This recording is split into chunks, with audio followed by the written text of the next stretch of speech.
Bonjour à toutes et à toutes et bienvenue pour une nouvelle vidéo. Désolé pour la qualité du micro, il y a des travaux juste en face de chez moi. Cela fait maintenant un mois que je n'ai pas repris les vidéos, voire même que je n'ai pas traité à nouveau d'un sujet. Normalement il y a une grosse vidéo que j'avais prévue mais je ne pense pas la faire pour cette année, ce sera peut-être pour l'année prochaine. Donc à la place j'ai décidé de prendre un sujet un petit peu plus petit. Et cela tombe bien puisque la société de production du film que nous allons parler aujourd'hui sont spécialisés dans les films à petit budget.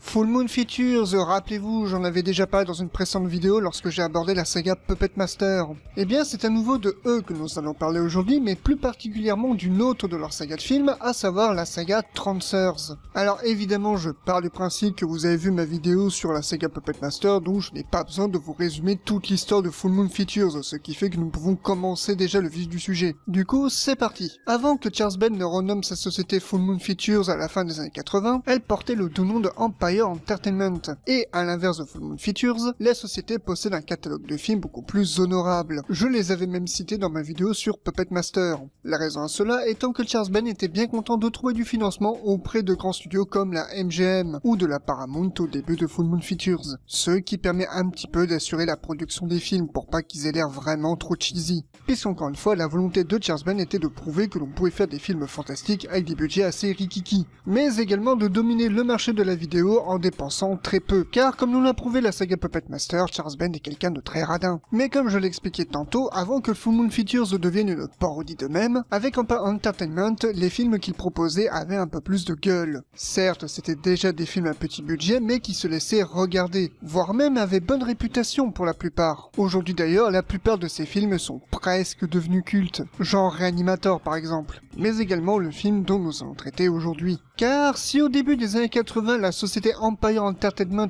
avait des débuts un peu fructueux, la société va connaître assez vite l'estime du public, avec entre autres le succès de Ghoulies, Reanimator et de notre film du jour, Trancers. Et bien qu'on ne puisse pas trop s'en rendre compte aujourd'hui, mais il faut savoir qu'au début des années 80, Charles Band, il se la mettait bien. Mais genre vraiment bien. Et donc, parmi tous ces grands succès, il y a le film Trancers, un film qui fait partie des plus grands succès de la firme, aussi bien commercial que public, au point qu'il va attirer l'œil d'un certain Neil Gaiman, mais également d'un certain James Cameron. Enfin bref, Trancers est presque devenu un classique des années 80. Et donc, déjà que c'est assez surprenant de parler de Charles Band en bien, c'est d'autant plus surprenant de parler d'un de ses films qui est aujourd'hui considéré comme un grand succès. Mais du coup, la question que l'on se pose c'est, mais qu'est-ce qu'il vaut ce fameux Trancers? Eh bien, allons voir ça. Trancers, sorti en 1984, est le premier opus d'une saga de 6 films. Produit évidemment par Empire Entertainment, c'est un film qui est réalisé par nul autre que Charles Band lui-même. Et oui, parce qu'on a tendance un petit peu à l'oublier, mais le bonhomme est déjà passé derrière la caméra. Après un essai pas terrible avec le film L'Alchimiste, sorti un an avant, qui est entre l'efficace et le pas terrible, il s'essaye à la science-fiction avec Trancers. L'histoire du film est le suivant. Attention, c'est un petit peu brouillon à expliquer. Dans le futur, au 23e siècle, nous suivons un policier au look Philip Marlowe dénommé Jack Death, qui doit arrêter un certain Martin Whistler, un être humain doté de pouvoirs psychiques, qui manipule les esprits les plus faibles en les transformant en une sorte de mort-vivant appelé Trancers. Mais les choses prennent une différente tournure lorsque Jack Death apprend de la part du conseil que Martin Whistler aurait plongé son corps dans le coma et envoyé sa conscience dans le passé, afin de tuer les ancêtres de chaque membre du conseil. Après que Jack Death ait détruit le corps de Whistler afin que sa conscience ne puisse pas revenir indemne, il envoie sa conscience dans le corps d'un de ses ancêtres afin de retrouver Whistler et de le tuer, ou du moins libérer l'ancêtre de Whistler de son emprise. Et ainsi donc démarre le périple du film. Si on doit commencer quelque part, dans son ensemble, le film est assez sympathique, mais n'est cependant pas exemple de défaut. Car si la première partie du film est à un rythme assez soutenu, et je me suis même surpris à rentrer un petit peu dans le délire du film, la deuxième partie est cependant un peu plus molle, offrant un final peu satisfaisant. Pour ce qui est de la réalisation, Charles Band démontre clairement que c'est plus un producteur. Il est assez simpliste dans ce qu'il doit montrer et n'est jamais vraiment audacieux. Et même s'il fait preuve d'une certaine efficacité, par moments c'est un petit peu trop simple. La narration, quant à elle, est assez fluide pendant une bonne partie du film. En revanche, on peut noter un manque de développement, notamment envers le personnage de Jack Death, incarné par Tim Thomerson, que nous connaissons surtout pour être la voix de Cyrus Temple dans les jeux Saints Row, et dont je trouve qu'il dégage un certain charisme et une présence en tant que Jack Death, même si je continue à penser que ses vêtements sont un petit peu trop petits au début du film. Car si au départ il est assez perdu face à un monde qu'il ne connaît pas, il finira par vite s'y retrouver. De même, l'opposition d'ambiance par rapport à son époque ne le fait pas vraiment tiquer, il doit juste accomplir sa mission et point à la ligne. Bien qu'il ait mention qu'il doit retourner dans son époque, il n'y a à aucun moment de dilemme s'il veut rester dans les années 80 ou non, puisque de toute façon le film le fera à sa place. Pour ce qui est de l'antagoniste, il affiche certes une certaine menace, mais pas vraiment de présence. Voire même, il est assez oubliable pendant une bonne partie du film. Et ses pouvoirs psychiques ne sont vraiment développés que pour l'apparition des Trancers. On peine à ressentir le fait qu'à tout moment, une personne peut se transformer en Trancers et attaquer Jack Death. Car si cela marche au début, ce n'est plus le cas par la suite. Parmi les personnages féminins présents dans le film, nous avons celui de Lina. Incarné par une toute jeune Helen Hunt, c'est pour moi le personnage qui a un minimum de développement. Bien sûr, elle est surtout là pour servir de sex interest par rapport au personnage principal, mais c'est aussi un personnage qui met les mains dans le cambouis et qui a un caractère et une personnalité qui fonctionnent, permettant de plus facilement s'attacher à elle. Au niveau du jeu d'acteur, de manière générale, les comédiens s'en sortent plutôt bien. Sans être exceptionnel, ça fait plutôt le café. Néanmoins, c'est en termes de cohérence que cela fout un petit peu le bordel. Si la logique des Trancers est assez compréhensible, ça l'est beaucoup moins pour les voyages temporels. De la même manière qu'Assassin's Creed, c'est la conscience du personnage principal qui remonte le temps, traversant l'arbre généalogique de sa famille. Mais si dans les jeux Assassin's Creed ils utilisent la théorie de la mémoire génétique, qui fait que le héros principal parcourt les souvenirs de ses ancêtres, dans Trancers, c'est la conscience du personnage qui remonte le temps, remplaçant donc la conscience de son ancêtre par la sienne. Tout cela grâce à l'aide d'une drogue. Je sais que Charles Band a des idées assez farfelues, mais à un moment il faut faire preuve de cohérence. Alors actuellement j'ai fait une petite pause dans le montage car j'aimerais rectifier une erreur de ma part. En effet, si Charles Band a réalisé le premier Trancers, il n'en a pas écrit le scénario. On doit cependant l'histoire à deux hommes, Danny Bilson et Paul DeMeo. Et tout comme moi, ces deux noms ne vous diront rien, mais aujourd'hui ces deux mecs sont loin d'être des inconnus. Trancers étant leur véritable premier succès, ils se feront connaître davantage au cinéma avec le scénario du film The Rocketeer et des épisodes de la série The Flash, la vieille série, pas la nouvelle. Mais c'est dans le domaine du jeu vidéo où ils ont été le plus prolifiques, notamment Danny Bilson. Genre par exemple, ce sont eux qui se sont occupés de la réadaptation en jeu vidéo des 3 premiers films Harry Potter, du scénario de Saints Row 2 et 3, je comprends maintenant pourquoi Tim Thomerson a dit oui pour Cyrus Temple, du scénario des Sims, parce qu'apparemment le premier jeu des Sims a un scénario, Red Faction, Company of Heroes et même la licence Warhammer, mais également Medal of Honor et même un James Bond. Et pour terminer, sinon ça va être trop long, le scénario du jeu Black and White ainsi que la réadaptation au jeu vidéo du Seigneur des Anneaux les 2 tours. Et si comme moi vous connaissez ces jeux, vous êtes forcément sur le cul. Mais bon après, ça ne va pas enlever ce que je vais dire dans la suite de ces vidéos. Comment est-ce qu'avec une drogue, tu peux déterminer une date précise pour voyager dans le temps? Est-ce que voyager dans le temps avec une machine n'aurait pas été plus efficace? Puisque cette idée pose également un autre problème. Est-ce que prendre la place de ton ancêtre ne serait pas un risque pour ton existence même? Est-ce que le personnage de Lina, que Jack Death tombe amoureux, serait son arrière-arrière-arrière-grand-mère ou juste une autre conquête de son ancêtre? Parce qu'étant donné que dans les suites, spoiler, il va se marier avec elle, n'a-t-il pas changé le cours de l'histoire de son ancêtre? Et paradoxalement, sa propre vie. Mais pour rendre la chose encore plus illogique, si on accepte qu'il n'y ait que la conscience qui puisse remonter le temps via une drogue, alors comment ça se fait que l'on peut téléporter des objets aussi? Est-il seulement possible de droguer un objet? Visiblement non, vu comment ils apparaissent. Mais, et comme j'en ai déjà parlé avec Puppet Master, cela fait partie des innombrables problèmes d'écriture de chez Full Moon Features. Bon, à l'époque c'était Empire Entertainment, mais les problèmes étaient déjà là. Et pourtant, malgré tout ce que je viens de vous citer, Trancers a connu un petit succès. Enfin, je dirais même un bon gros succès en fait. Et vous connaissez la politique de Charles Band, si une licence marche, il va l'épuiser jusqu'au bout. Comme je vous ai dit au début de la vidéo, Trancers est avant tout une saga de 6 films. Alors bien que je vais passer moins de temps que pour le premier film, je me dois quand même de vous en parler. Le point commun que la saga Trancers a avec Puppet Master est que l'on peut noter la baisse de qualité au fur et à mesure que les films avancent. Même si certaines suites ont été plus ou moins appréciées, le premier film restera le meilleur pour beaucoup. Si avec Puppet Master, Charles Band produisait un film par an, il faudra cependant attendre 7 ans pour qu'apparaisse une première suite à la saga Trancers. Trancers 2, sorti en 1991, est toujours réalisé par Charles Band. Pour ce qui est de l'histoire, on prend les mêmes et on recommence. Suite à un coup de destin de la fin du premier film, Jack Death est bloqué dans les années 80. Ce qui ne le dérange pas puisqu'il peut vivre sa belle petite vie avec sa compagne Lina. Même si son corps est en train de vieillir dans le futur, c'est pas un problème tant que la conscience reste intacte. Seulement voilà, à sa grande surprise, des Trancers sont de retour. Alors qu'il pensait avoir vaincu l'origine des Trancers, on lui apprend qu'en réalité Whistler a avait un frère, et qui lui aussi a balagué sa conscience dans les années 80. Mais encore plus fort, sa femme, qu'il racontait être morte dans le premier film, est en réalité toujours en vie puisque c'est son corps physique qui a été détruit, mais sa conscience est prisonnière dans les années 80. Enfin plus précisément en 91 et non en 84, prisonnière d'une de ses ancêtres qui était enfermée à l'asile. Car cette fois-ci, Jack Dess aura beaucoup à faire.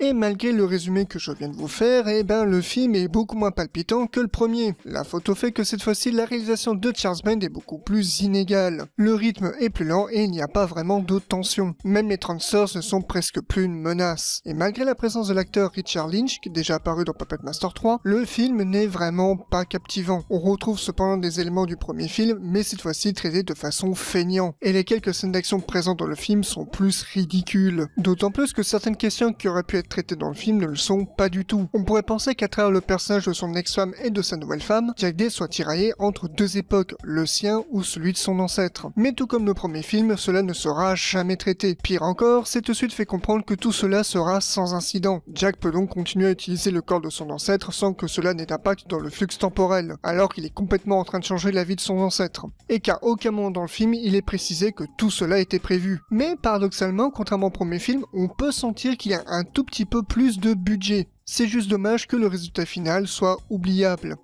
Je vous expliquais qu'il a fallu attendre 7 ans avant de pouvoir voir une suite à Transers. Mais en réalité, Charles Band s'était déjà attelé à la tâche en 1988. En effet, alors que Empire Entertainment battait son plein, Charles Band décide de réaliser un film d'anthologie qui serait divisé en 3 segments. Chaque segment serait une mini-suite d'un film de la compagnie. Et cette compilation devait sortir sous le nom de Paul's Ponders. Parmi les segments, nous pouvons retrouver une mini-suite du film Dungeon Master, ainsi qu'une mini-suite au film Transers, baptisé Transers City of Lost Angels. Malheureusement, fin des années 80, Empire Entertainment ferme ses portes, et Paul's Ponders ne deviendra finalement qu'un projet inachevé. Il faudra cependant attendre 2013 pour que ressurgisse la mini-suite de Transers, offert avec une compilation Blu-ray de Transers 1 et 2, dont d'ailleurs Charles Band a beaucoup appuyé sur l'aspect Lost Media de ce court-métrage, décrivant même cette mini-suite comme étant un half-qual, mélange entre half et sequel, ce qu'on pourrait je pense traduire en français par demi-suite,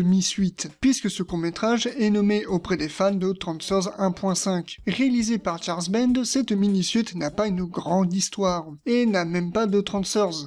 L'histoire est que Jack, qui vit tranquillement sa petite vie dans les années 80, va devoir faire face à une criminelle ultra-violente qui a voyagé sa conscience dans les années 80 pour pouvoir tuer Jack. Il faudra donc que ce dernier l'arrête à temps. Déjà, ce qui peut surprendre pour un court-métrage, c'est qu'il y a nettement plus de budget. À vrai dire, il y a moins de trucs à filmer. Et au niveau de la réalisation, c'est même efficace. Et du coup, c'est même presque dommage que City of Lost Angels ne soit pas la véritable suite de Transers. Parce qu'honnêtement, il est beaucoup plus honorable que le Transers 2 qu'on a eu. D'autant plus que c'est un détail que l'on oublie vite lorsqu'on regarde Transers, mais c'est qu'il est censé avoir un aspect film noir, un genre qui disparaîtra très vite, ne serait-ce que dans le premier film. Jack Dess passant d'un sous Philip Marlowe à un sous James Bond. Et pourtant, je trouve que dans cette mini-suite, Charles Band a essayé de récupérer un petit peu le genre du film noir qui manquait à Transers. De plus, si vous posez la question, vous n'êtes pas obligé d'avoir vu City of Lost Angels pour regarder les autres suites. À vrai dire, cette mini-suite est sortie 11 ans après le dernier opus, mais je vous en parlerai plus tard dans la vidéo.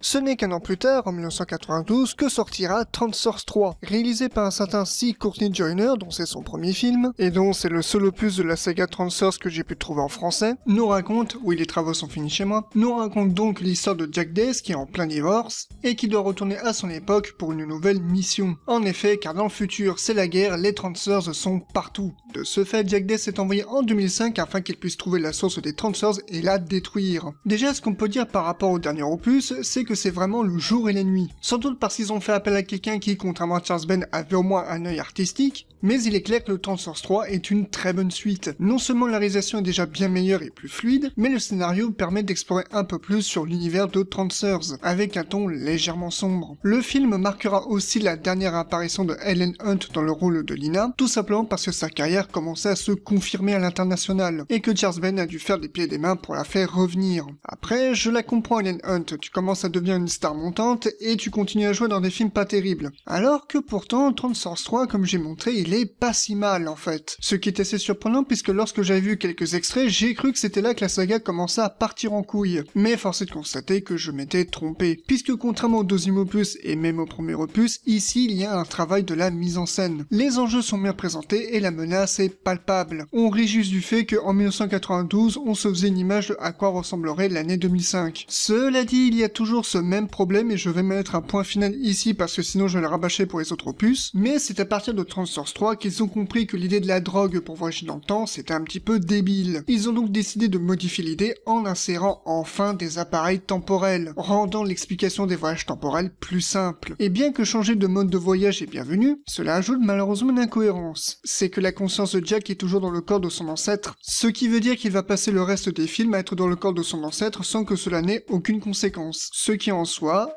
est un énorme paradoxe temporel, tout comme son ex-femme d'ailleurs qui reste dans le corps de son ancêtre aussi. Mais si je décide d'en parler là une bonne fois pour toutes, c'est pour la simple et unique raison que oui, les scénaristes font ce qu'ils veulent. C'est un défaut d'écriture qui est assez fréquent chez Full Moon Features, et comme ça ne reviendra plus jamais dans les autres films, autant le terminer ici.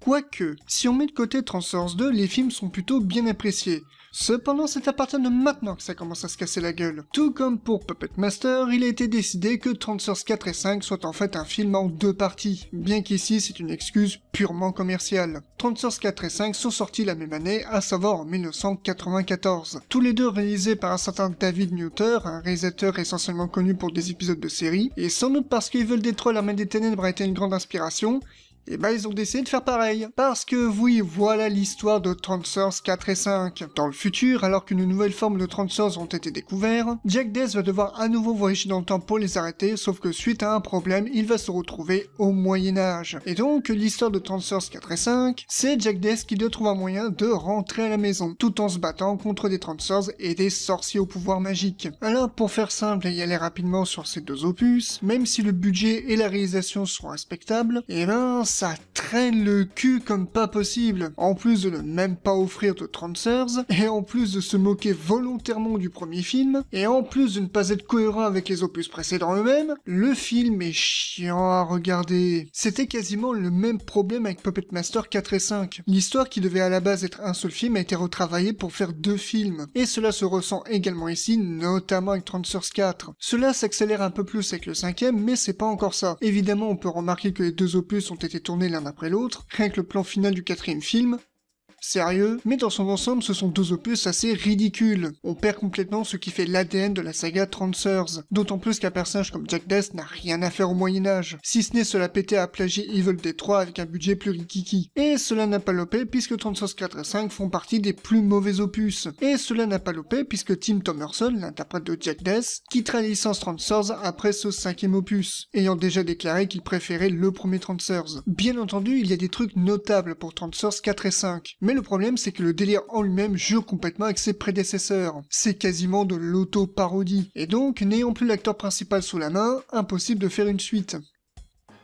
Et pourtant, c'est en 2002 qu'apparaîtra le dernier opus de la saga Transformers, Transformers 6. Et du coup, la question principale est comment continuer une saga quand tu as perdu l'acteur principal? Dans le cas présent, parce qu'il s'est barré. Et bien pour le coup, c'est là que le concept de Transformers est génial pour Full Moon Features. Et c'est un peu tout le pari du film en fait. Mais du coup, de quoi parle ce Transformers 6? Grosso modo, des Transformers ont remonté le temps pour tuer la fille de Jack Dess. Ce dernier, avec le même principe de la drogue temporelle, putain ils l'ont ramené, doit du coup balarguer sa conscience dans celle de sa fille afin de la protéger, et en même temps mettre fin à un complot de Transformers. Alors sans dire non plus que l'astuce est géniale, elle est tout de même correcte.